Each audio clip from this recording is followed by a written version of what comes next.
Good afternoon, everybody. Thank you, Black Cell, for giving me opportunity to present on this prestigious forum. This Budapest, it's my first visit here, and I remember when I was working for the government lawmaking for cybercrime. So at that time, since Budapest Convention for Cybercrime was the first international treaty in this field, so we were referring again and again to the Budapest Convention. So it's really a great opportunity for me to present before such a audience. So right now we are working at OWASP, and thank you, Timur, for giving you a brief introduction about OWASP. So although its full form is Open Web Application Security Project, but it has gone beyond the literal meaning of application, rather the contextual meaning of application to literal meaning, which is implementation or applying the web. So now it covers even more topics of security related to anything. Even you will find SCADA security as well. And there would be, as Mr. Timur gave you introduction about the other projects going on OWASP. So Security Operations Center is one of the Security Operations Center framework is one of the project at OWASP on which we are working, which is in progress. So this presentation would be a kind of status update of current project. I'm a global leader of this project. So the agenda, by the way, this is the presentation template from OWASP, which I really like. And if you see that the title of the slide will be on the upper right corner.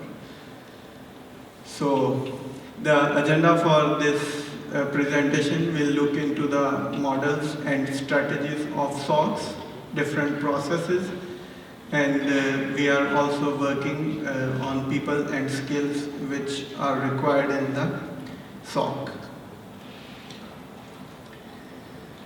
Different models in SOC are centralized, distributed, in-house, constituency, managed, and hybrid.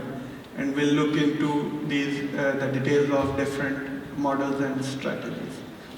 Centralized, as it is obvious from its name, it's on central location, one team, one close to headquarter or head office, one set of dashboards, and this is the most common. Most of the organizations starting with the same model, and this is the most feasible.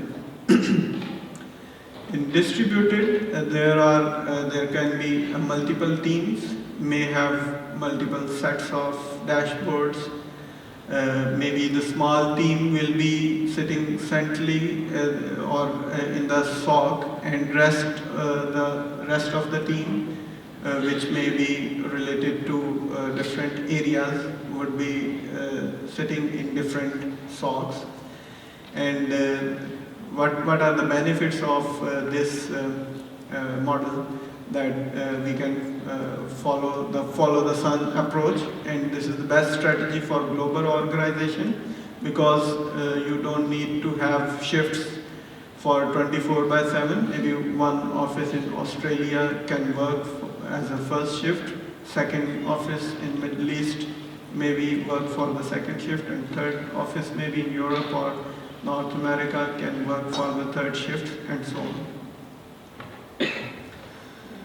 In-house, not literally as this image within home, no, within the organization, and the pros are dedicated staff. They know better about the environment. Correlation between internal groups can be done more easily and correctly. And the most good thing is logs stored locally. And the cons are that larger upfront investment, pressure to show return on investment, which is even challenge in overall security and more challenge in case of SOC as well. Hard to find competent staff, and nowadays it's really turnover is really high in this field. Constituency, the external, which is not part of the organization, most of the time product focused, for example the vendors. The pros are they have SLAs of response time, you can start with less capital expenditures, exposure to multiple customers in similar industry segment, because most of the time those constituencies deal with industry specific customers. Cheaper than in-house, scalable and flexible. The cons are that because it's external third party, so they have less knowledge about the environment, lack of dedicated staff, shared staff, one's resource may be looking after many customers, external database handling, you are leaking your very critical logs, which contains usernames for sure, IP, your network, and many information to a third party. And nowadays, since the introduction of cloud, maybe that information will go out of the country, and especially after GDPR coming into the picture. So you really need to be look into aspect when you are sharing this information to a third party. Lack of archiving, sometimes you will assume that your data is being archived, but in case of any forensic investigation requirement or similar instance, you will know, you will be surprised, maybe your data may be not available.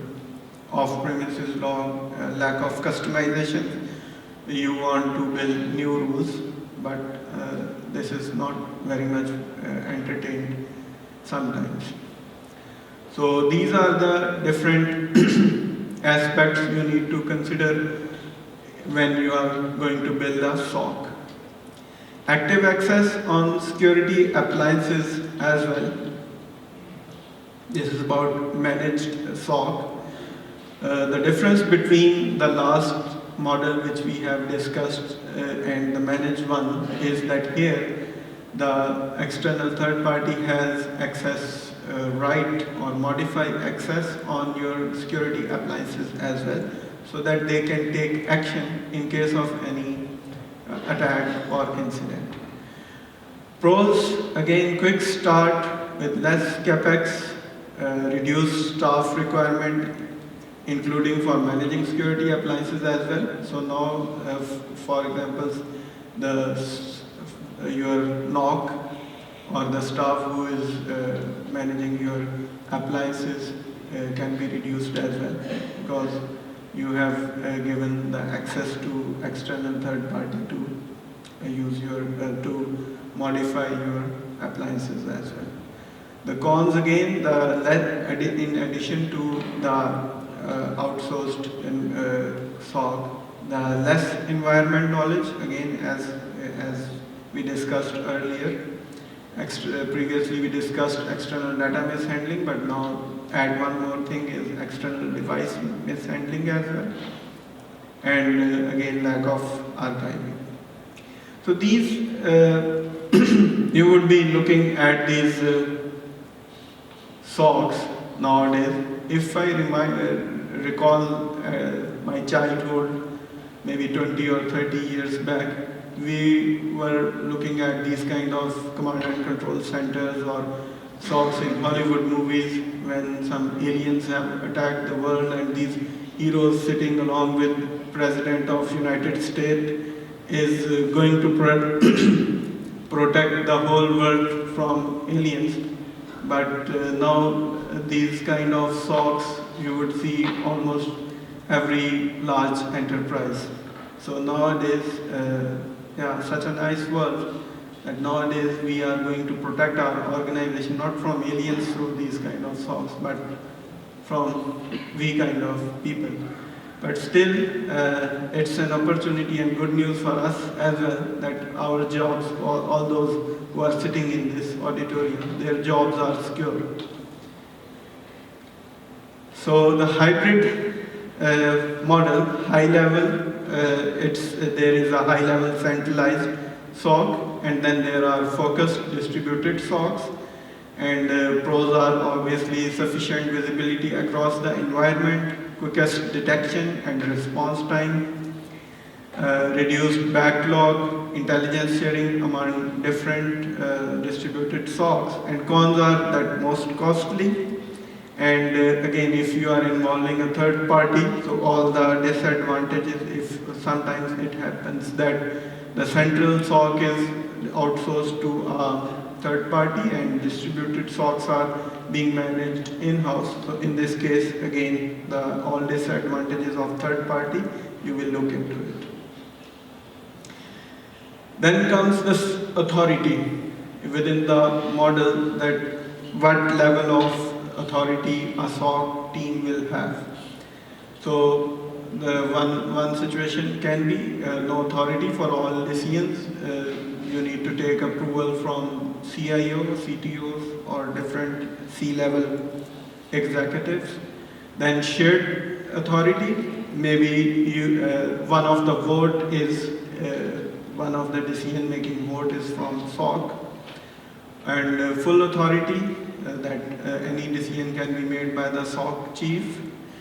This authority really helps in the situation of containment, when you have to take the decision that now we have to bring this server down or bring this service down. So this authority really helps at that time in case of incident.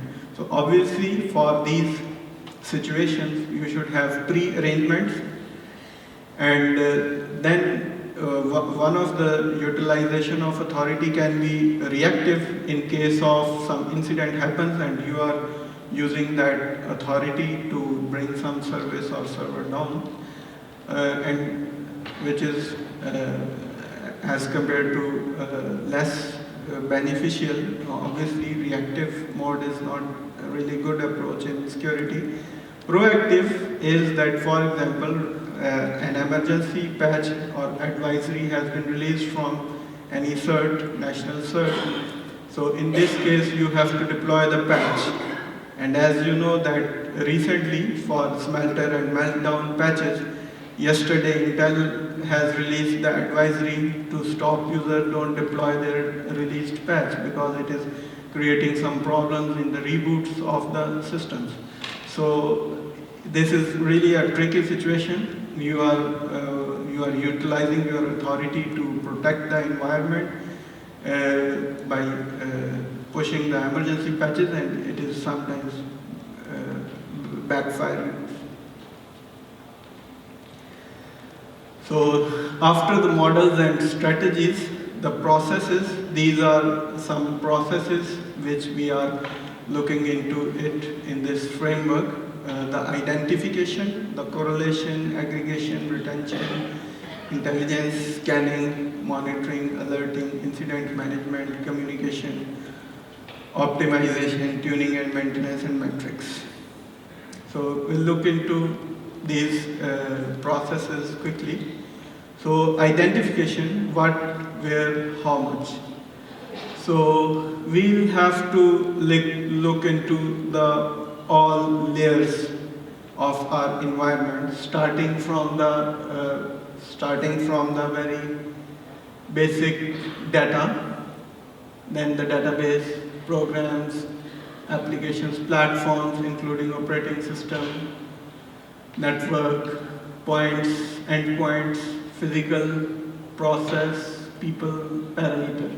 So coincidentally, most of the layers starts with P, a couple of them starts with D, and one is from network, which is N. So it's easy to remember. And this could be your possible shopping list as well. For example, most of the time, these components you have already in place in your environment. So firewall, VPN, email security, identity and access management, anti-phishing awareness frameworks, the GRC, governance, risk and compliance solutions, your physical access, your BCP, your anti-malware, host-based intrusion prevention, encryption, patch management, intrusion prevention systems, network access control, mobile device management, SIEM, which will be a major component, vulnerability management, the platform vulnerabilities, patches, file integrity, WAF, single sign-on, your code review, solutions, encryption, data masking, and DLPs.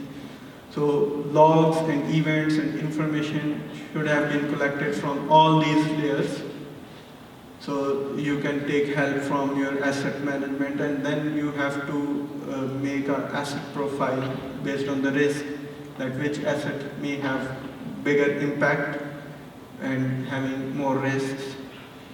Supported devices is a big question in the selection of tools, technology. Some environments are not supported by some of the SIEM solutions, for example, and so on.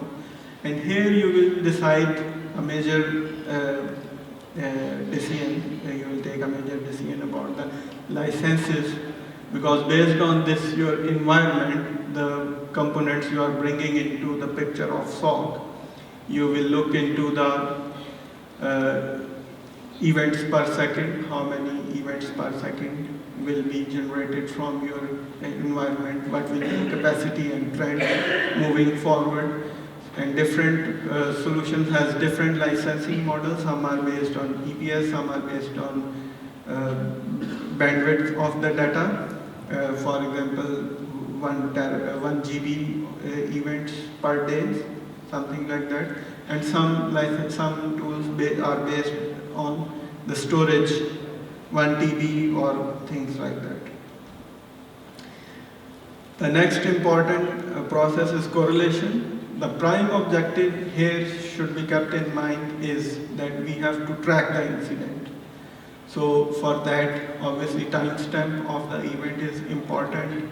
Time synchronization, if in the correlation different assets, your Active Directory, your firewall, your IPS have different timestamps, so this objective will not be achieved. So we have to do real-time correlation. So correlation includes further filtering, aggregation, deduplication, and then based on these you may develop custom rules as well for fine-tuning your solution. Aggregation is nothing but limiting your data and normalization. The objective is to utilize the storage in the best manner. But here there is a challenge of evidence preservation, because one of the objectives of SOC and SIM is to keep the evidence in case of any incident has bring into the knowledge of law enforcement authorities. So in this case, if you are doing aggregation so strictly, rigorously, in this case you may lose some evidence, and that would not be considered reliable by the court of law, since you have removed a lot of data out of it.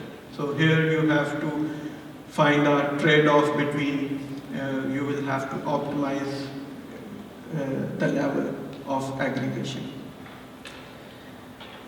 Retention, as we are discussing again and again about the forensic investigation. So in the retention, this is one of the points you will take into the account. So retention first is active data for analysis. Here you need a very fast storage, and then for retention for a longer period, you will archive the data, especially for forensic investigation, and this should be based on your compliance requirements. Your different standards or laws instructs us that for how much period we need to retain the logs. And for this purpose, you will have to do the capacity management of your storage. And one of the important point here is for the archives, you will have to give access to whom. For example, most of the time administrators are the backup operators, and you are keeping your data as an archive into the backups. And again, if we have to monitor the backup operators' activities as well. So it will be a conflict of interest that the evidence is under in the custody of the same person for which if we want to monitor. Intelligence, it's intelligence gathering for sure. You need to subscribe for different other SOCs, certs, and it can be automated, it can be manual advisories from different, then you will collect them, analyze them, assess them, what is the priority, what is the impact, risk rating, and then you will see what applicability, whether that is applicable in your environment. Most of the advisories you will come up to this conclusion, this is not applicable in your environment. And then distribution to the concerned teams, and if the SOC is providing services to its constituencies, in this case the distribution, prompt distribution to its constituencies. And then out of the advisories, and since you are also working on the different incidents, you will be creating the intelligence and will be sharing with your other SOCs and other teams. Scanning network, first thing, network mapping, size, shape, makeup, perimeter interfaces, automated tools as well as combined with manual activities. Then vulnerability scanning, the most important point here, and you will correlate these vulnerability scanning, vulnerabilities information with your, and this will be used passive, for this you will do passive fingerprinting to avoid disruptions due to scanning, because sometimes scanning disrupt the servers and services. So to avoid this, you can do passive fingerprinting. And then you will correlate the events related to vulnerable services. So then you will have more intelligent monitoring on the vulnerable services or servers. Monitoring, here it is real-time network monitoring through net flows, perimeter, configuration monitoring, critical file changes monitoring, privileged use monitoring, IPS, IDS monitoring, and then these are the topics which you will consider in developing the SOC, like 24/7 shift schedules. And again, here if you have a global organization, so you can again follow the SUN approach. Alerting is another process for prompt action, focused team involvement, and here you may build custom rules, actions against the alerts, which is the ultimate objective of alerting, that we have to take actions against the alerts, and integration with the ticketing system. Then we will look into the workflow management, because in some automated SOCs, there in circumstances where some incident is going to occur, so now that same solution is is integrated with your security appliances, and same solution, there are now same solutions coming into the market which can take actions with your appliances, for example blocking any IP or creating some rule. So in that case, the workflow, the alert will go to the concerned team member for the approval or for allowing the system to take that action. So here alerting will play a main role. Then the most important process, incident management.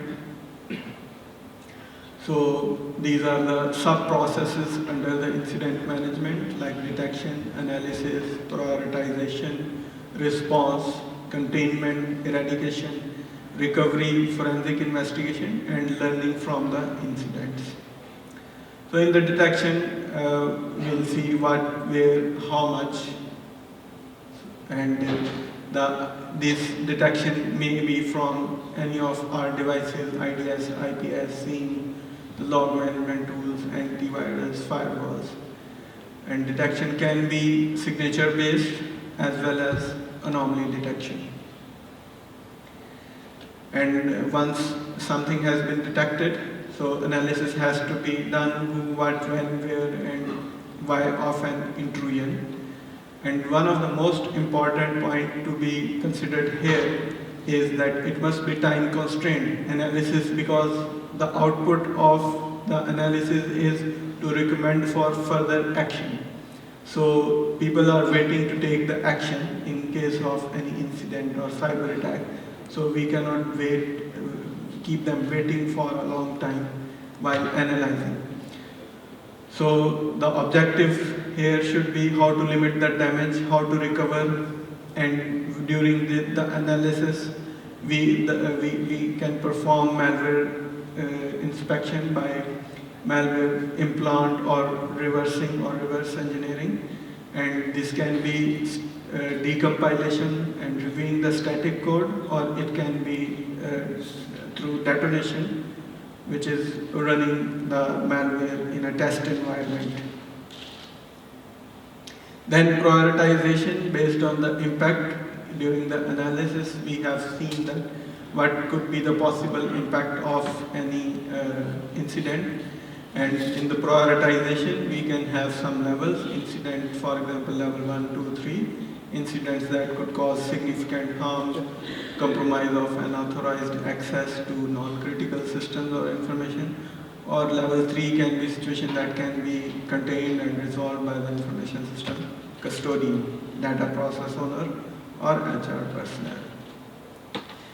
In the response, we have to take the action based on the analysis and impact prioritization, action to deter, block, or cut off, and we'll do eradication, remediation. It can be manual, automated, as I mentioned earlier. This can be active, where, for example, the managed SOC has access to our security appliances and they are taking active action of blocking, or it can be passive as well. You are releasing the advisory notifications to the further teams which will take the action. Like firewall blocks, DNS black holes, IP blocks, site deployment, account deactivation. Containment should be the first action once you have seen that you have identified that where incident is happening. So after this analysis of all phases, the first action should be the containment. Sometimes we start investigating if it is not coordinated, and the process, if there is no formal process, so the different steps can be taken, but containment is the isolation of incident, so it doesn't spread and cause further damage. It could be disconnection of affected devices from network and internet. Short-term and long-term containment strategies can be considered. So here the questions to address is what's been done to contain the breach short-term, what's been done to contain the breach if breach happens long-term, and has discovered malware been quarantined from the environment? What sort of backups are in place? Eradication is the elimination of the root cause of incident, for example, removal of malware completely, but here the complete emphasis on complete removal of malware. So questions to address are: have malware been securely removed? Has the system been hardened, patched, and updates applied? Can the system be re-imaged? So system re-imaging, obviously, after this question, the answer is the recovery. and recovery is to a known good state based on priority. For example, you have in the start we have identified different assets with different impact and priority and risk level. So at the time of recovery, we'll follow the same prioritization. We will recover the system who has more priority.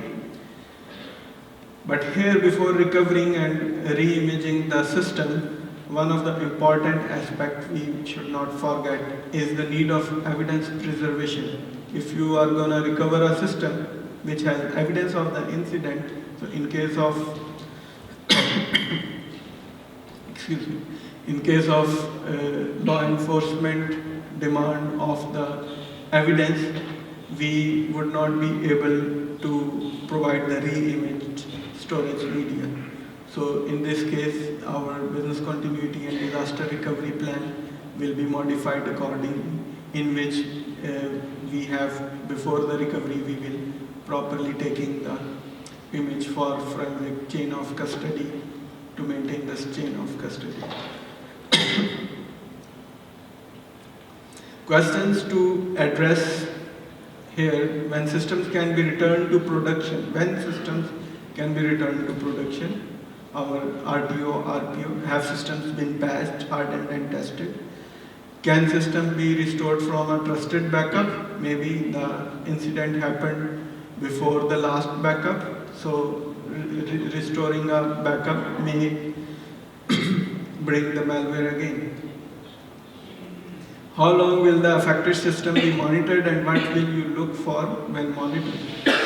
Just restoring the malware, if for example is not removed completely, may attack again. What tools will ensure similar attack will not reoccur? This is the objective we should keep in mind, that recovery should be done in such a manner that the same attack should not reoccur. Here, the monitoring will be done through file integrity monitoring into an IDS. Forensic investigation, unearthing ground truth of an incident, finding who went where, establishing a detailed timeline of events, gathering and sorting artifacts, for example, storage media. If you don't want to go into the court of law, this is for internal disciplinary process. You may go for forensic investigation internally, which is a process or service of a SOC. And again, documenting the chain of custody, bit by bit copies of evidence. There are specialized softwares for taking the images for forensic purposes. And learning from the incident, root cause analysis, preventive controls to avoid reoccurrence, post-incident meetings with all team members, that should be documented, and it will be analyzed that what worked well and where there some holes, and after the outcome of this meeting may be some custom signature creation for prevention of similar incidents or attacks. Questions to address: what changes need to be made to the security? How should employee be trained differently? What weakness did the breach exploit? And how will you ensure a similar breach doesn't happen again? The metrics, which is really important for the continual improvement of the SOC, is the KPIs, the SLAs, and SLAs can be based on your response time, number of incidents. Proactively, if you are working proactively, the number of incidents will be reduced. Lead time to patch vulnerabilities, and the number of false positives could be the KPIs of your SOC. Communication, which is also an important process within the SOC. It's whether internal, whether it's external, with your customers, with your users, with your other teams. Alternative channels, sometimes you are relying on alert of emails or maybe the other network, but if your network is under attack, that network or email server is not working, maybe you may consider WhatsApp, or then if now enterprise WhatsApp versions are available or similar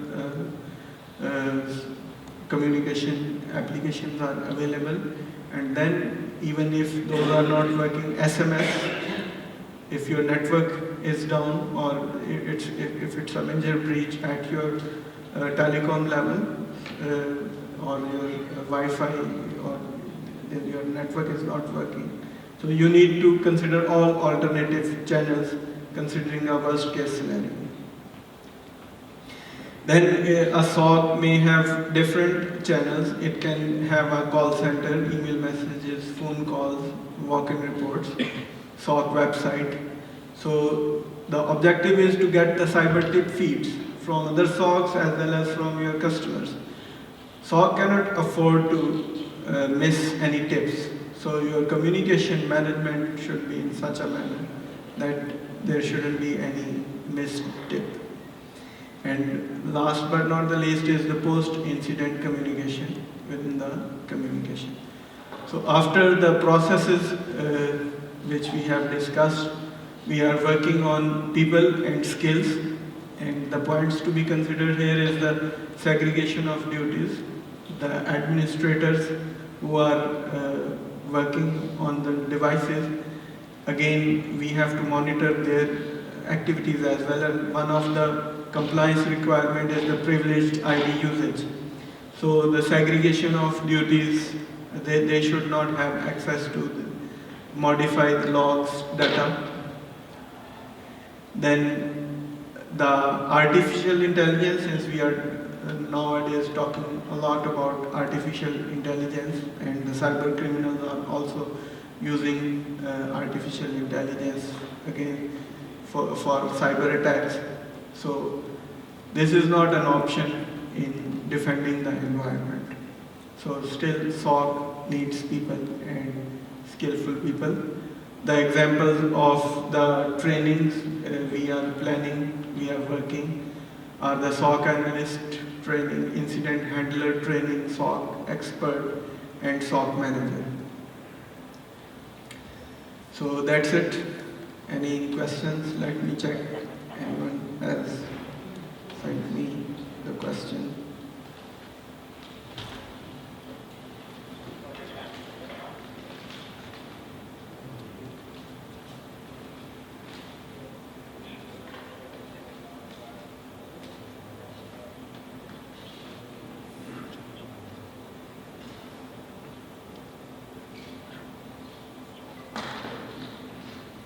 Okay, so I think it was self-explanatory. So if anyone has question from the audience right now, so you are more than most welcome. Thank you.